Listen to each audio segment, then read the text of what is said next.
अस्सलाम वालेकुम पाकिस्तान।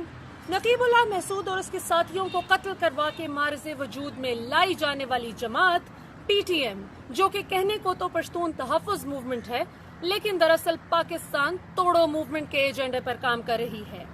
अपने ही मुल्क के लोगों को अपने ही मुल्क और अपने ही मुल्क की फौज के खिलाफ वरगलाना कहाँ की इंसानियत है। लेकिन अपने लोग तो जब होना कि जब ये खुद को हमारा समझें, ये तो हमारे हैं ही नहीं। मोहसिन दावड़ साहब आते जाते कहते हैं कि मैं अफगानी था, अफगानी हूँ, अफगानी रहूंगा। तो अगर आप अफगानी हैं तो अफगानिस्तान तशरीफ ले जाइए। पाकिस्तान में बैठकर अशरफ गनी के एजेंडा को क्यों प्रमोट करते हैं? पाकिस्तान की ISI को गालियां बकने वाले इंडिया की रॉ और अफगानिस्तान की NDS के क्यों इतने लाडले हैं? मोहसिन दावड़ का ताहिर दावड़ के साथ क्या ताल्लुक था कि NDS के चीफ ने कहा कि मैं ताहिर दावड़ की लाश मोहसिन दावड़ के हवाले करूंगा। और पाकिस्तान की फौज पर पहले तो ये जुबानी कलामी हमले करते थे, आज पश्तूनों के हुकूक के अलमबरदार बनने का दावा करने वाले पाकिस्तान की जमीन पर बैठकर पाकिस्तान की फौज पर हमला करते हैं। और अब वो ये जुबानी कलामी हमले नहीं रहे, इन्होंने पाकिस्तानी फौज की चौकी पर हमला किया।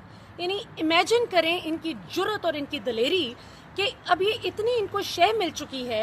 इनका ख्याल है कि पाकिस्तानी अवाम इतनी बेवकूफ़ है कि जो करप्शन को भी सपोर्ट करती रही, जो कहती थी कि खाता है तो लगाता भी है, कोई बात नहीं, हम मियाँ साहब को वोट देंगे, भुट्टो जिंदा है, अवाम मर भी जाए कोई बात नहीं, जरदारी बहुत अच्छा है। तो इन्हीं लाइंस पे इन्होंने सोचा कि इसी तरह हम पाकिस्तान की फौज के खिलाफ भी इनको वरगला लेंगे। लेकिन मैं मोहसिन दावड़, अली वजीर और इन जैसे तमाम शरपसंद अनासिर जो हमारी ज़मीन पर बैठकर हमारी फौज को गाली देते हैं, उनको बताना चाहती हूँ, पाकिस्तान की अवाम के दिल की आवाज़ बताना चाहती हूँ कि हम सब आपसे नफरत करते हैं। आपको तो पार्लियामेंट का हिस्सा ही नहीं होना चाहिए था।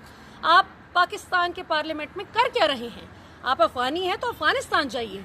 पाकिस्तानी फौज पर हम किसी किस्म का गंद उछालना बर्दाश्त नहीं करेंगे।